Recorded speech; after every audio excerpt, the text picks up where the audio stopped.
for joining me. This is our From the Frontline section of our newsletter. And so we just think it's important that we're talking to people who are in the everyday of this. And our resiliency topic of the month this month is the mastering the suck it up phase. We tend to spend a lot of time talking about the before and the after, but what about the middle? What happens when I'm in the thick of things, and what do I do? So I'm just going to throw this over to Ben, let him do a brief introduction of himself, and then I'm going to ask him some questions about this topic. Awesome. Thanks for having me. My name is Ben Westcott. I'm a firefighter paramedic in the city of Hurst, Texas, and I've been doing this job for about 18 years. So I wasn't always good at resiliency, but I've learned a lot over the past few years that's made a huge impact, not only in my personal life, but in my career as well.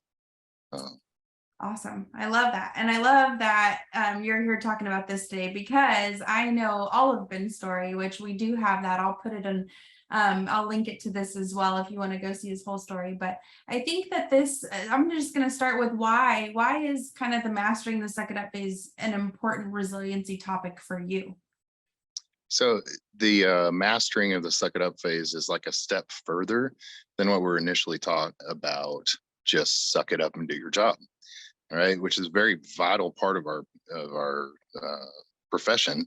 When everything goes to chaos, there needs to be somebody that can just do the job, right, and do it accurately.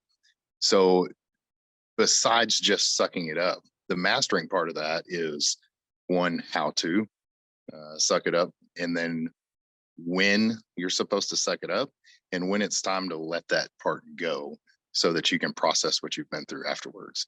So that is a key part of it. As far as the mastery of it is the follow-up.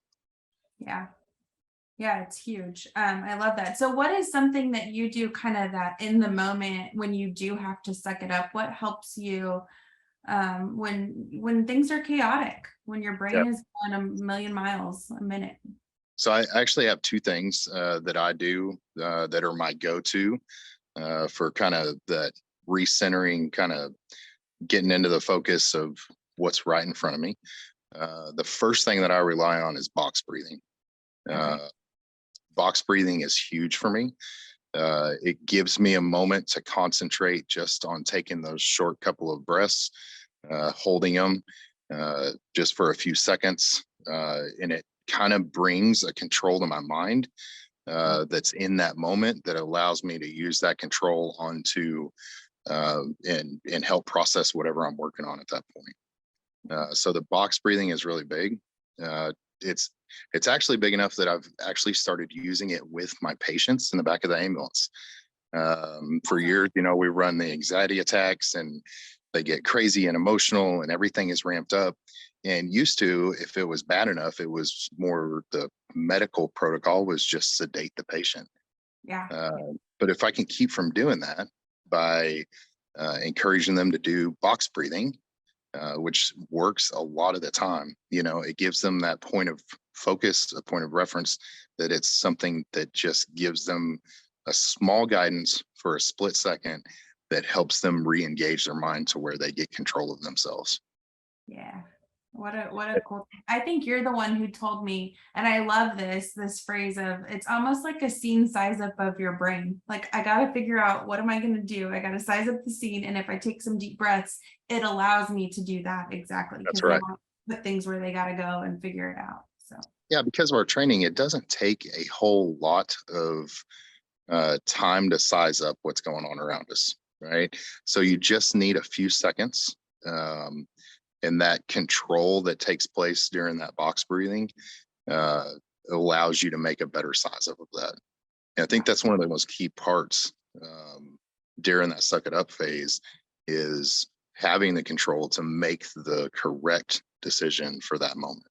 Yes. Okay. I love that. Okay. You mentioned you had two. So box breathing, one. What's number two? So number two for me is gratitude, expressing gratitude. I use this at work whenever I'm having a bad day, whenever I'm having issues with a coworker or something like that. Even if it's not to their face, I will try and say thank you to that person for something. to kind of reset the emotion of there, right? To realign the thought process, to take the negative spin off of it, to stop that downward spiral, to put it on an upward path. So not only do I use it at work, I use it at home as well. We used to have crazy dinner time with two young boys, bouncing out of the chairs and up and down out of their seats and talking off, just, it was chaotic and hectic and stressful just to get through a family dinner. So we've actually started doing our gratitudes when we're sitting at dinner. And it's to the point where my boys, it made such an impact on them and their dinner experience that they're the ones that bring it up now. They're like, Dad, is it time to do our thankfuls? And it just kind of sets the tone for the whole evening when we base it, off of something that's a positive than a negative. Yeah. Yeah. And it's a great in the moment hack too, that I think people sometimes don't realize as an in the moment strategy, because if you can turn something that you see going downward and so your boys start to get rambunctious and you say, hey, Bruiser, what's a thankful you got right now? It totally just shifts the whole conversation. So yeah, absolutely. I've done it on calls a few times. Recently had a call that involved a young kid, and I could feel myself, anxiety level going up, adrenaline dump, everything's ramping up real fast. The position I was in that day I was driving the ambulance on that particular call. So I knew that I was going to have to drive from the scene to a trauma center. But I knew that I was too hyped in that moment. So when I got in the front seat of the truck, I just started talking out loud to myself. And I was thankful for the opportunity to intervene and to help somebody, and thankful for my crew that was experienced and has the knowledge to be able to take care of the kid in the back and all those kinds of things. And it immediately just kind of changed the atmosphere for me, even though I was sitting by myself, to be able to feel like I was in more control and I was more ready to drive safely to the hospital. Yeah. How awesome. What a great example of that. Any final thoughts just on how, gratitude or box breathing help mitigate maybe long-term chronic and critical stress? Absolutely. The perfect example for me is what it does for my kids.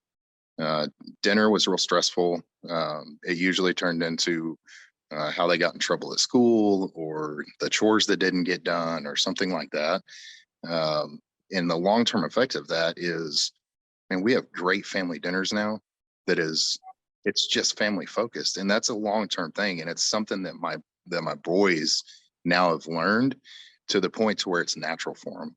It just takes doing it a few times to where that's kind of a go-to in that situation, to where they love it. So even at such a young age, they're 5 and 9, they're already learning resiliency, and they'll have something that will carry them through their life that they can pass off to their kids too. Yeah, isn't that cool? What a amazing example from start to forever. This is a trajectory that you're on now as a family. That's so That's cool. right. Oh, very cool. Well, awesome. Thank you so much. And the other thing, and I just want to say, because it's something that takes work, right? And that's what you're showing with your boys too, is it's a shift over the long haul. And so I think that idea that this is not it'll change immediately. It's kind of practice takes perfect, even in those in the moment strategies. These are quick ways that you can come back down. But your brain doesn't always want to use them when you're amped up if you're not used to using them. So you got to still practice them even when you're not amped up. So yeah, if you take that practice time and you have it as a thought in the front of your mind when those things are going on, it becomes easier with time.